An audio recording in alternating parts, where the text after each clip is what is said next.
when I took on the planning portfolio just over 12 months ago now, I came to it out of a background in social justice and in my previous portfolio roles as the Minister for Aging and Disability. In fact, I think it'd be fair to say everything I'd done in my professional career up to that point had been somehow engaged in the issues of social justice. And to me, in some senses, I wanted the challenge of an economic or regulatory portfolio, and I thought, I hoped, that what I could bring to the portfolio was that sense of equity, of fairness, and of social justice.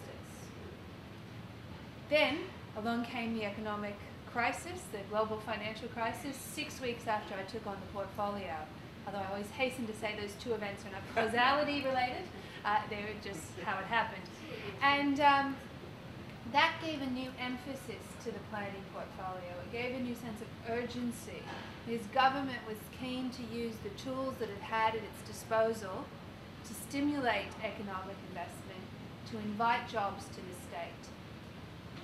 Now, planning is clearly one of the most important levers that a government can operate. In addition to its direct stimulus packages, it's one of the most important levers a state government in particular can operate to increase housing affordability, to stimulate jobs, and to increase investment.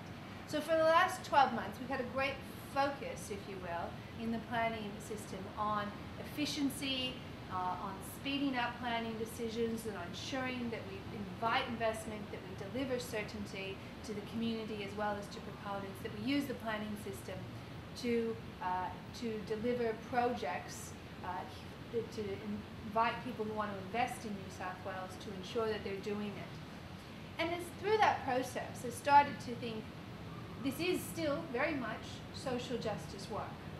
It is slightly different to the type of work I might have been involved in when I worked for St. Vincent de Paul, or the type of work I might have been involved in when I was doing disability and aging.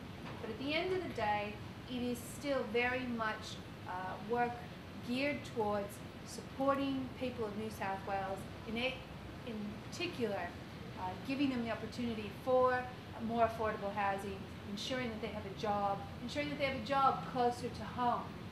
Indeed, you can see some of these things articulated in our state plan.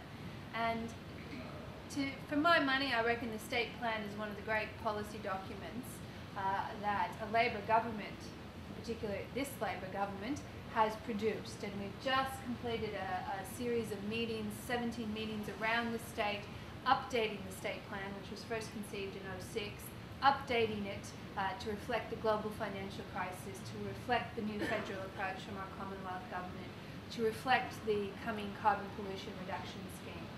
And what we articulate in that state plan are a number of what I would say are very progressive ideals that sit at the centre of a Labor government. But when it comes to planning, it's things like improving our urban lifestyle, our urban environment, and delivering jobs closer to home so that people have the opportunity to work within a 30-minute radius of where they live, whether they live in Blacktown or Liverpool or Penrith or Balcombe Hills. That not everybody, we don't have development always on the fringe, with no employment land, people having to travel long distances into the centre, spending more time away from their home, their kids, and their communities, and then commuting back out. That we want to have a city of centres, a multifaceted city where people can live, work, shop in their local area. So that very much, I would say, that's part of a social justice approach. It's not just about economics, it's not just about the dollars, it is about supporting real opportunity for people right across our metropolitan area, and then if you look more broadly, right across the state. But there are a number of things we've been able to do in the last 12 months that make an enormous difference to people who are marginalized, people who are struggling, people who need opportunity. And it was interesting, Tim, the way you said things that perhaps had not gotten the level of media coverage that perhaps they deserve.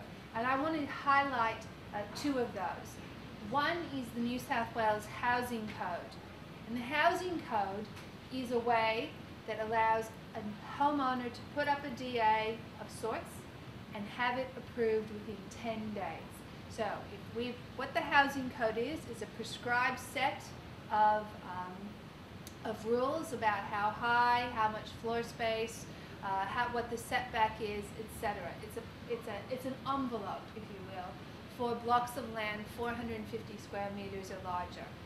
And that, if your development can sit within that envelope, it doesn't need to go through a development application process. It can be approved either by the council certifier or by a private certifier in 10 days.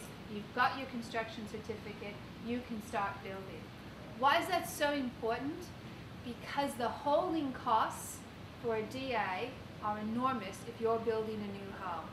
If you got a DA in before council, it takes on average 120 days in the Sydney metropolitan area, 120 days for your council to process your DA. So that's on average. Some councils take much longer time. If you can get a new home approved in 10 days, that saves on average those 110 days. That represents on average $6,500 to the applicant. That's mom and dads who want to build a new home. This is particularly significant in greenfield areas where, by and large, you have first home buyers taking up home and land packages in greenfield areas. If they can go in and purchase a house from, say, a project builder, a project home, and they know that it's going to get through an approval process in as little as 10 days, they're going to save an additional $6,500. That's a significant savings.